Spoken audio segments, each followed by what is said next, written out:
Blooming You, le podcast Mieux-être, corps et esprit. Rencontre avec Maurice Barthélémy, acteur et réalisateur, et l'auteur du livre Fort comme un hypersensible, paru aux éditions Michel Lafon. Même si depuis quelques années, l'hypersensibilité est devenue un sujet d'intérêt, subsistent encore des incompréhensions et des confusions. L'hypersensibilité est ainsi encore trop amalgamée par exemple avec la sensiblerie excessive, voire tout simplement avec la sensibilité qui est, rappelons-le, la capacité à percevoir des sensations et à éprouver des émotions. Alors qu'est-ce donc que l'hypersensibilité et comment la reconnaître ? Quelles sont les forces et les fragilités des hypersensibles et comment tout simplement mieux vivre avec son hypersensibilité ?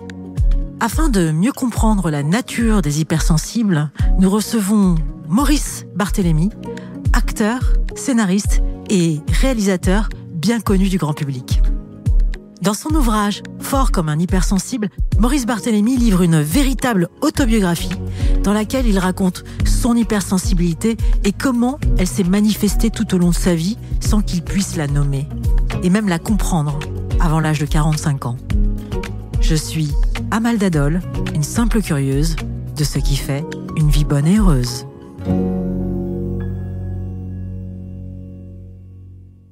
Maurice Barthélémy, bonjour. Bonjour. Merci d'être avec nous aujourd'hui. Avec plaisir. Alors, comment avez-vous découvert votre hypersensibilité ? Au travers de ma fille, en fait, à une certaine époque, il y a à peu près 7 ou 8 ans, j'essayais de comprendre le fonctionnement de ma fille. C'était une enfant, quand elle avait 7-8 ans, qui était assez inquiète. C'était une gamine qui pouvait avoir des terreurs nocturnes très fortes, qui avait des petits problèmes de somnambulisme, qui avait aussi quelque chose où elle était beaucoup dans la compétition. Tout le temps, il fallait tout le temps que ça soit parfait. Et quand elle ne réussissait pas quelque chose qu'elle commençait, ça la mettait en colère. Il y avait plein de petites caractéristiques chez elle que je ne comprenais pas. Et je me suis dit, tiens, je vais essayer de lire, essayer de comprendre quel est son profil. Donc j'ai été du côté des enfants précoces, des surdoués. Bref, tout ça ne m'allait pas. Puis à un moment, je tombe sur le bouquin de Christelle Petit-Colin, Je pense trop. Et là, boum, c'est une révélation. Je me dis, oui, effectivement, ma fille est hypersensible. Mais je découvre, au travers de son hypersensibilité, ma propre hypersensibilité, puisqu'il y a un facteur de transmission. Et donc, c'est comme ça que j'ai découvert que je l'étais. Alors, quelles sont les principales singularités des hypersensibles ? Alors, je vais parler de ma propre hypersensibilité, ouais. Puisque c'est plus... je suis pas un spécialiste, je suis plus quelqu'un qui témoigne de son hypersensibilité. Chez moi, c'est une pensée en arborescence, c'est-à-dire que vraiment, ça évolue un peu comme un arbre généalogique, quoi. Une idée en amène 4, qui en amène 8, 16, 32. J'ai une très forte intuition, c'est-à-dire que quand je vois quelqu'un, quand je vis une situation, j'ai tout de suite des informations qui me parviennent. Donc, une intuition assez fine. J'ai aussi une forte empathie, toujours un peu besoin de me porter un peu au secours de tout le monde, ou de m'investir dans plein de causes différentes. Quoi d'autre ? Tous mes sens qui sont très très aiguisés, ce qu'on appelle une hyperesthésie, c'est-à-dire la vue, le toucher, l'ouïe, l'odorat, le goût. Tout ça est chez moi très fin, ce qui fait que j'accumule plein d'informations comme ça de mes sens. Et puis après, il y a des sous-catégories comme un petit problème d'estime de soi, problème pour prendre certaines décisions, la culpabilité, l'anticipation, les peurs. Enfin, voilà. Après, on pourra rentrer un peu dans le détail, mais grosso modo, voilà la cartographie de mon hypersensibilité. Alors, comment cette hypersensibilité, avec le recul, s'est-elle exprimée dans votre scolarité, par exemple, puisque vous en parlez beaucoup dans votre livre ? Alors, quand j'étais élève, c'était véritablement un malentendu, quoi. C'est-à-dire que j'étais un enfant intéressé par ce qu'on m'apprenait, qui était content d'aller à l'école parce que j'avais des potes, j'étais plutôt un enfant assez sociable. Mais en revanche, j'avais un gros problème de concentration parce que j'avais un trouble de l'attention qui, à l'époque, n'était pas décelé, mais j'avais beaucoup de mal à me concentrer. J'avais aussi un peu de dyslexie, ce qui fait que j'étais totalement désorthographié. Donc, il y avait plein de petites choses qui m'empêchaient d'être bon à l'école. Donc, j'étais content d'être là.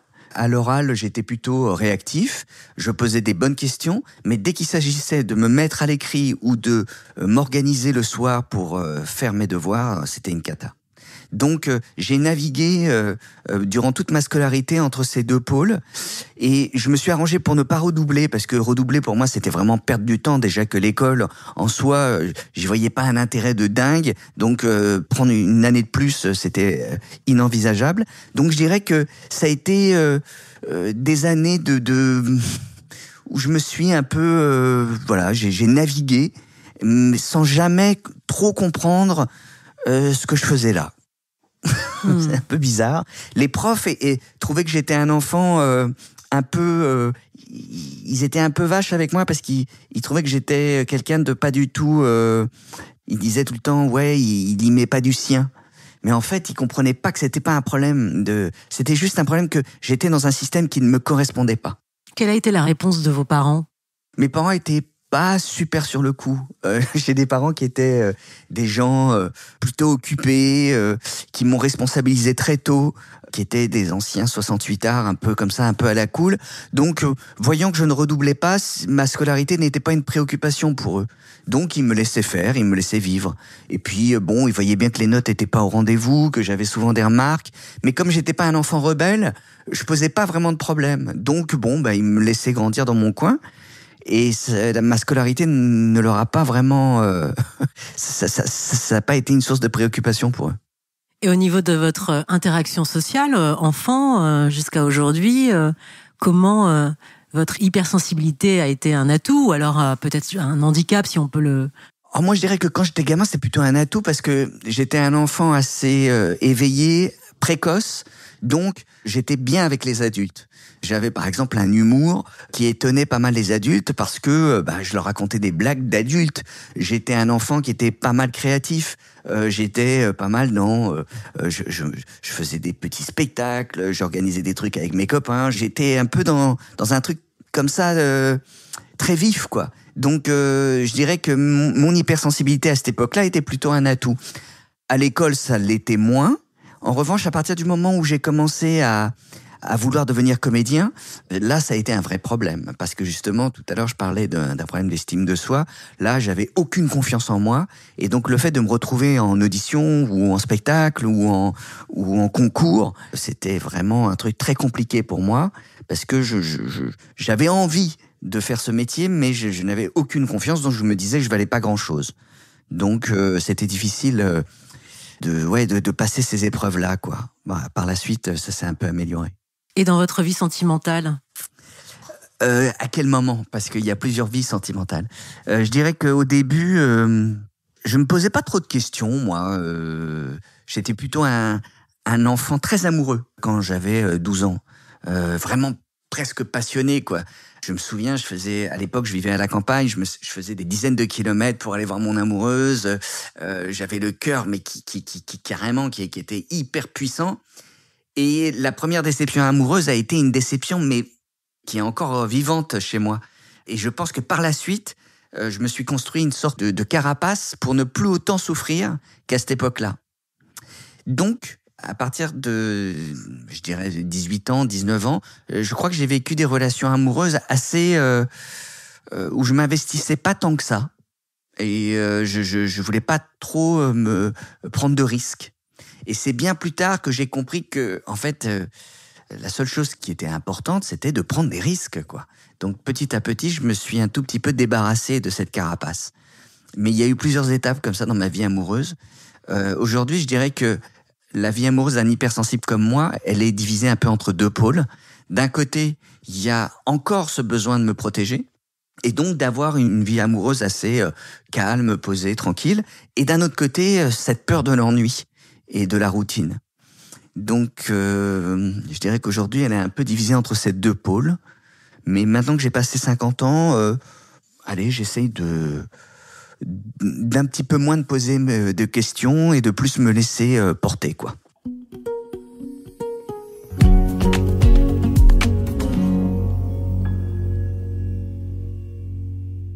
Dans ce livre, vous vous dévoilez beaucoup. Mm-hmm. Je dirais même totalement. On sait toute votre enfance, notamment la façon dont vous ont élevé vos parents, qui estimaient que 7 ans est l'âge de raison. Et donc vous racontez ainsi certains épisodes de votre vie que vous qualifiez de maltraitance passive. Vous racontez par exemple l'épisode où vos parents se séparent et décident de partir chacun de leur côté à l'autre bout du monde. Vous êtes laissé avec l'une de vos sœurs chez deux amis de vos parents, Hervé et Nanou, dont vous êtes restés proches.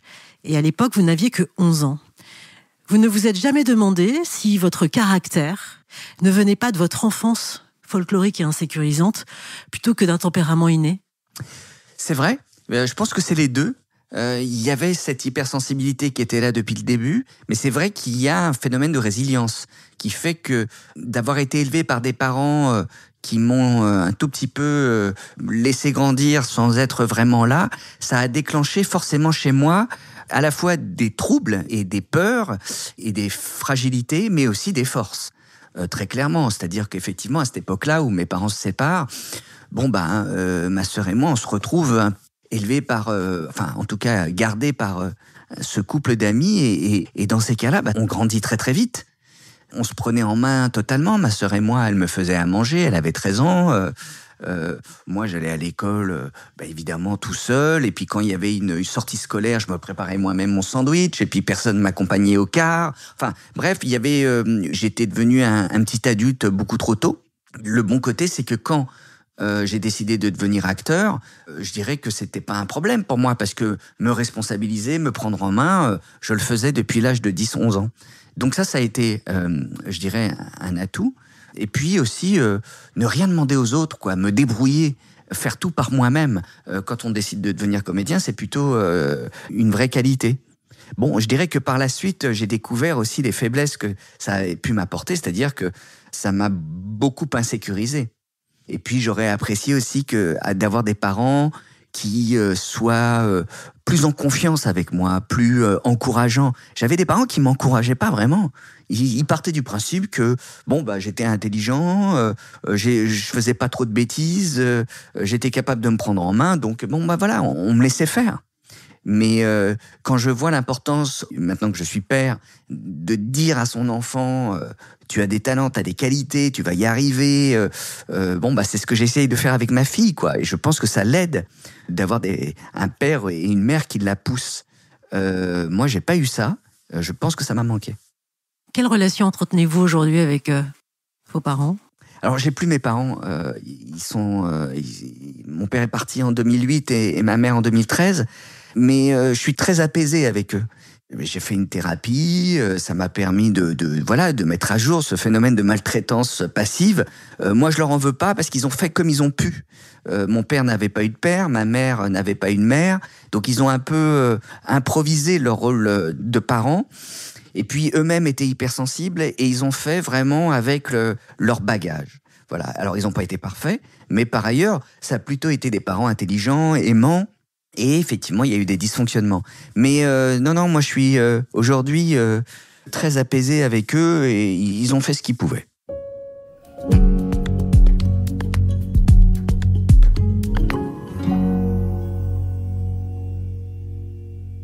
Si tu lis ces quelques lignes, ami lecteur, c'est que tu es allé au bout de ce livre. Merci. Beaucoup d'entre vous auront sans doute reconnu leur propre trait de caractère dans ce récit. Parmi vous, certains vont rejeter la possibilité d'être hypersensibles, eux aussi. C'est normal et c'est tant mieux. Ça fait partie du processus. Tout le monde n'est pas hypersensible, mais une proportion d'environ 18% de la population est concernée. Et ceux-là détestent précisément être mis dans une case. Sans compter leur manque de confiance qui ne les aide pas à accepter leurs différences. Ami lecteur, je ne te demande pas de l'accepter maintenant, laisse mûrir. Et si l'idée ou le questionnement remonte en toi, renseigne-toi, lis sur le sujet, parle-en autour de toi, interroge-toi aussi sur ton entourage. N'y aurait-il pas aussi des hypersensibles ? Consulte éventuellement un spécialiste, mais ne cherche pas forcément une validation. Sois-en convaincu. Comme il est écrit dans ce livre, quand on a le vertige, on ne se demande pas si on l'a et c'est tout. Fais-moi confiance, ami lecteur. Découvrir son hypersensibilité est le plus beau des cadeaux. Tu vas comprendre que tu roules depuis toujours en seconde dans une voiture de course. Maintenant, tu vas pouvoir passer la 4e, la 5e, voire la 6e vitesse. Tu iras beaucoup plus vite et beaucoup plus loin. Si tu as des questions, je me ferai un plaisir de répondre via ma page Insta. Si ce livre est réédité dans 30 ans et que je n'ai plus d'Insta, cherche un petit endroit calme posé sur l'eau, je serai sûrement là et je t'attendrai. Je vous attendrai.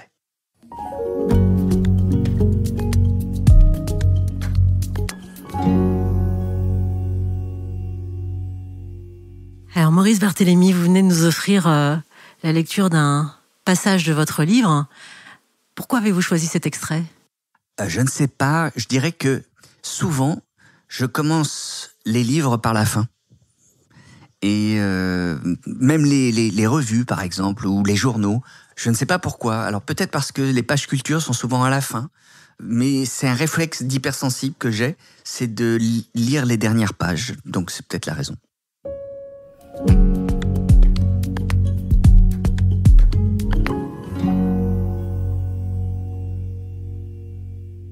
Alors, vous évoquez dans votre livre les pervers narcissiques. Oui.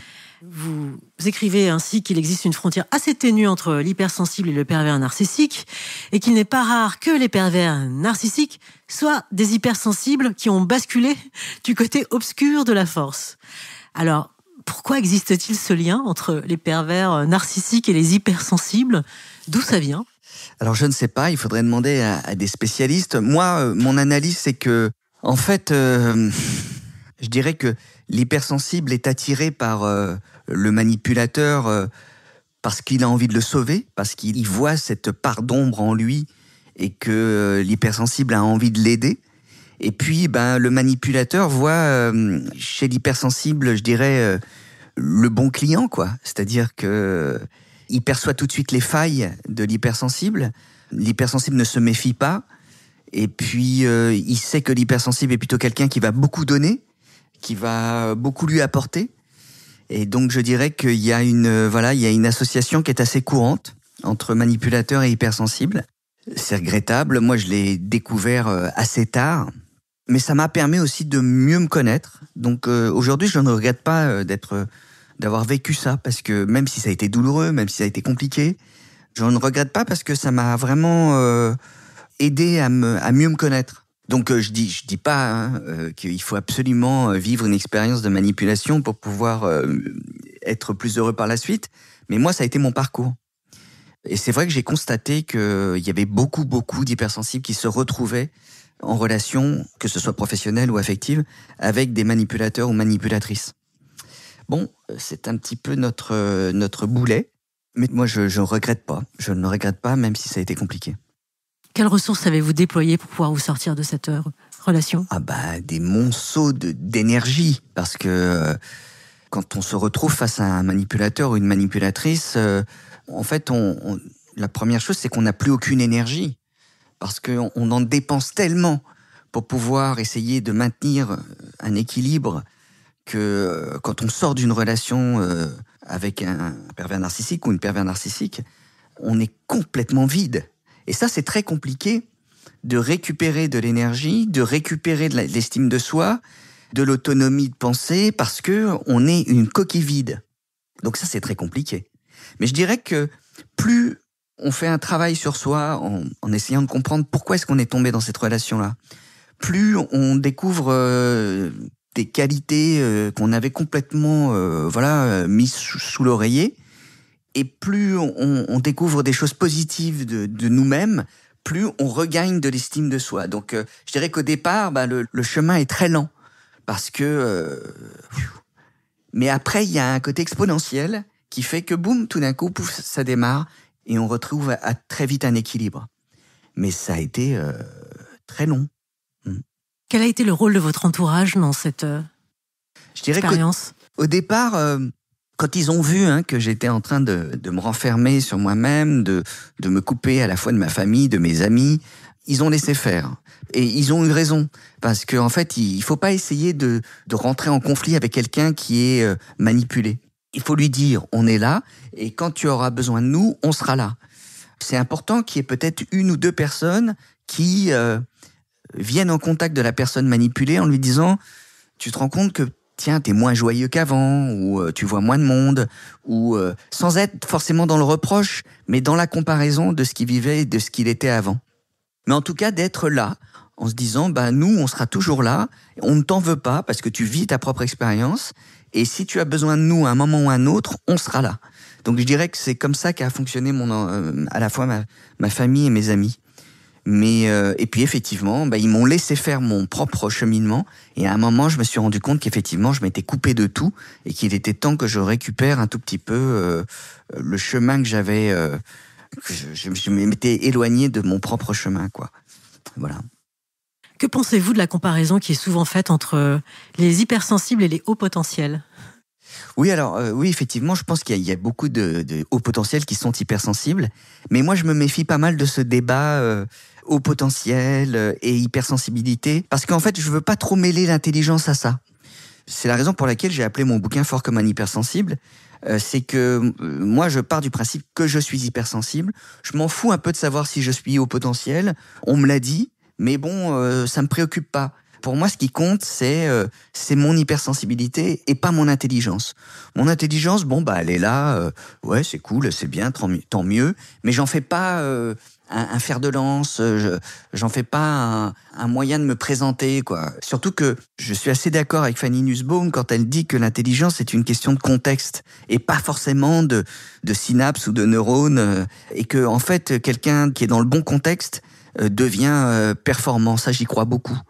Et donc c'est là-dessus que je me dis oui, moi effectivement je suis à ma place, je fais le métier que je voulais faire, donc elle est peut-être là ma performance. Mais après j'ai un peu de mal avec les gens qui se déterminent en fonction de leur QI, quoi.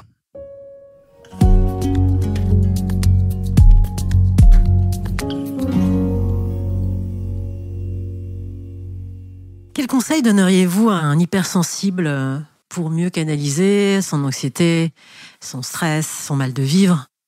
Alors moi, je me méfie des conseils parce que j'ai l'impression que chacun doit trouver ses propres solutions.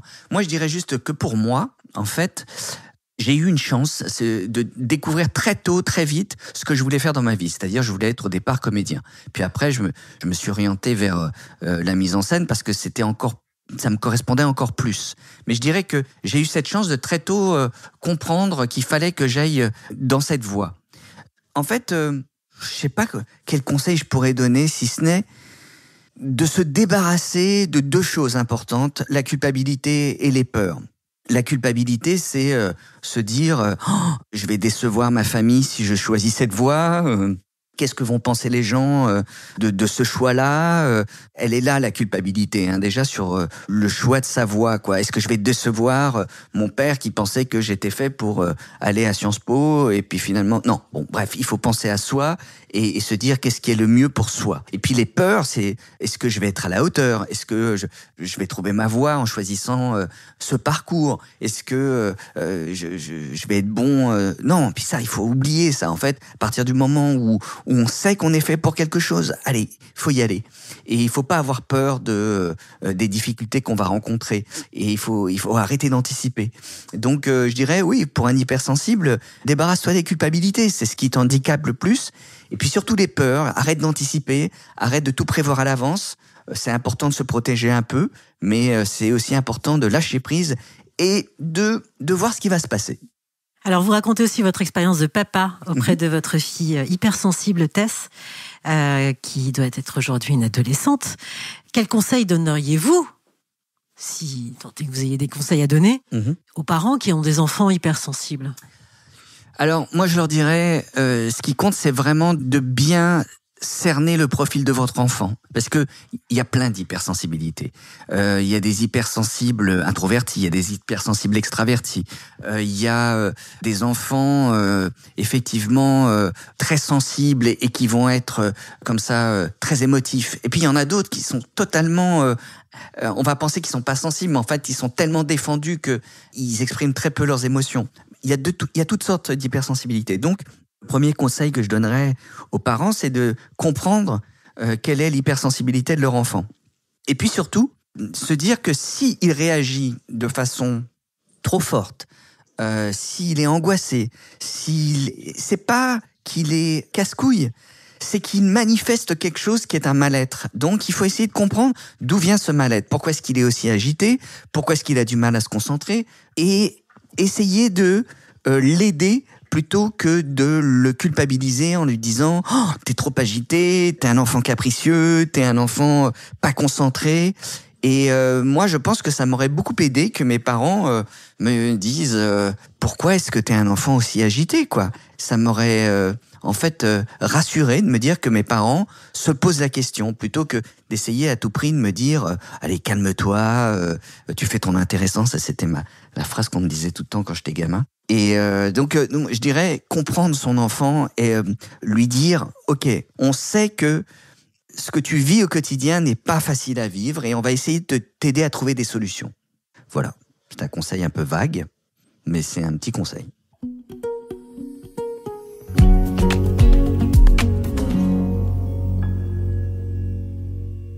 Quel ouvrage ou rencontre a bouleversé votre vie ? Ah, alors oui, il y a eu plusieurs ouvrages. Je dirais que d'abord, il y a eu ce livre de Christelle Petit-Colin, Je pense trop. Ça a été le premier que j'ai lu sur l'hypersensibilité et qui m'a vraiment marqué. J'ai beaucoup aimé Les hypersensibles de Helen Aron, qui est une psychologue américaine qui, elle, est vraiment à l'origine de la mise à jour de l'hypersensibilité il y a une 30aine d'années. J'ai beaucoup aimé les livres de Fanny Nussbaum, Les phylocognitifs et le pouvoir des performants. Le livre de Charlotte Wills, aussi itinéraire d'une ultra-sensible. Le pouvoir de l'instant présent, de Eckhart Tolle. Pourquoi ? Parce que l'hypersensible a tendance à ne jamais s'inscrire dans le présent, mais être tout le temps dans le regret du passé ou l'angoisse du futur. Et là, tout d'un coup, lire un bouquin qui vraiment te prend par la main et te dit « Allez, vas-y, profite de l'instant présent », ça, c'était important pour moi. Quoi d'autre ? Il y en a forcément d'autres, hein, mais bon. Non, mais c'est bien, je vous en avais demandé un. Ah, pardon. Ok, autant pour moi. Là, on a du choix. Comment êtes-vous devenu cinéaste ? Par le biais de la comédie. Au départ, moi, je pensais pas que je pourrais devenir réalisateur. Pourquoi ? Parce que je me disais, c'est un métier qui est impossible à faire. Donc, n'imagine pas faire ce métier-là. Il n'y a pas vraiment d'école pour devenir réalisateur. Donc, tu vas être comédien au départ.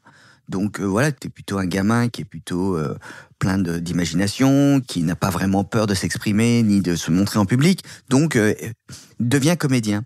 Et puis, donc, je suis devenu comédien. Puis, en fait, je me suis rendu compte que, au fur et à mesure des années, que ma vraie nature était plutôt d'être derrière la caméra que devant la caméra. Donc, ça a été un besoin de me protéger un peu. Et puis surtout, je trouve que quand on est réalisateur, on construit véritablement une œuvre et on est plus dans le contrôle de son travail. Alors que quand on est comédien, on est vraiment au service des autres. Et ça, j'adorais l'idée qu'on puisse, construire une sorte de parcours et ça me correspond tout à fait le fait d'être réalisateur parce que c'est plein de métiers en un. C'est à la fois un travail d'architecte, mais aussi un travail de monteur, de capitaine de bateau. Enfin, il y a plein de métiers. Donc, c'est comme ça que je me suis dit que c'était vraiment le métier qui était pour moi. Ouais.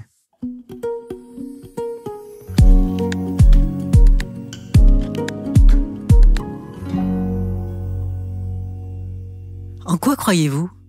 Alors, je crois pas mal en l'homme. J'ai forcément une vraie spiritualité, c'est-à-dire que je crois en l'ailleurs, je crois qu'il y a peut-être d'autres dimensions, qu'il y a peut-être autre chose qui se passe après la mort. Je crois à tout ce que je ne comprends pas. Tout ça m'attire. Je crois en un Dieu, mais pas forcément le Dieu des catholiques, ni le Dieu des juifs ou des musulmans. Je crois que nous sommes notre propre Dieu, donc c'est plus... j'ai une croyance en... C'est difficile d'expliquer, mais je crois en quelque chose. C'est difficile de déterminer très précisément. Qu'est-ce qui vous inspire ou vous émeut ?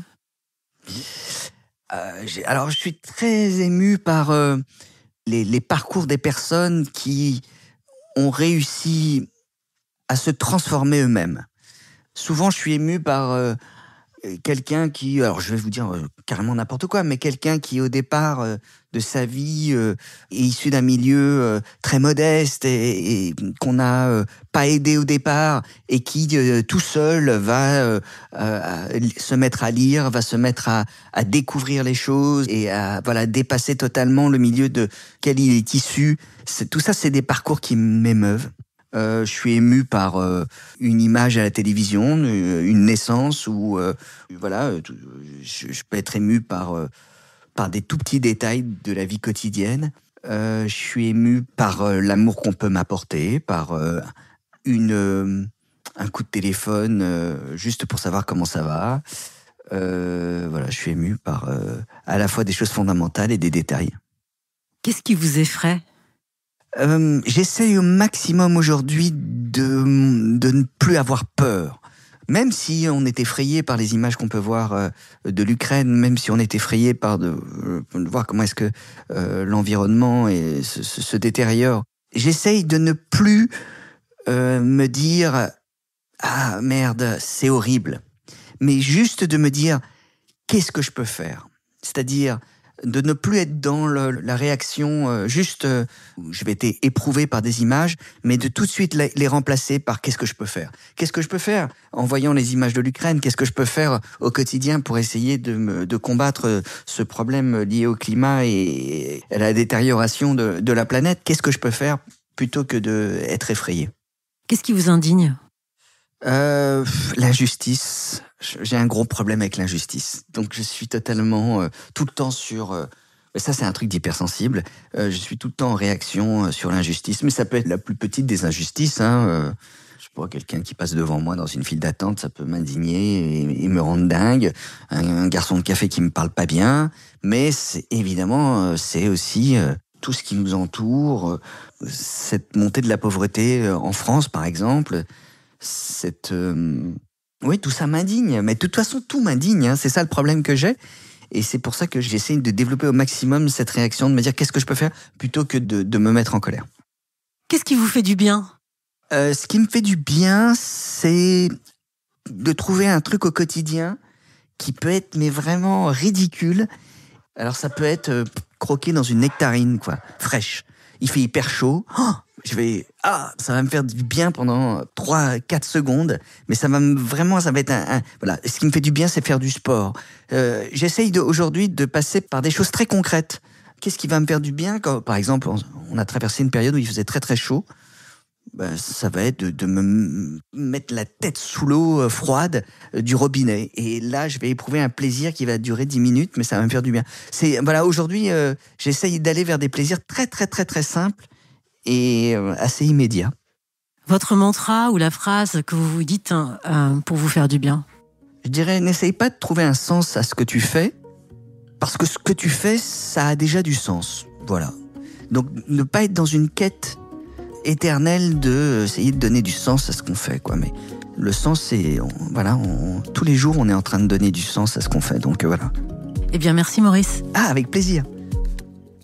Au-delà d'être un partage sur son expérience de vie d'hypersensible, l'ouvrage de Maurice Barthélémy est également, et peut-être surtout, une invitation à partir en quête de soi. Et ce, quel que soit son degré de sensibilité. Pour appuyer cette invitation, je citerai un autre hypersensible qui était Charles Baudelaire, et selon lequel il ne faut mépriser la sensibilité de personne, car la sensibilité de chacun, c'est son génie. Voilà, je vous donne rendez-vous sur bloomingyoU.fr où vous trouverez la transcription de cet entretien avec toutes les références. Je vous dis à très vite pour de nouvelles rencontres et découvertes. Et en attendant, je vous souhaite tout le meilleur. À bientôt.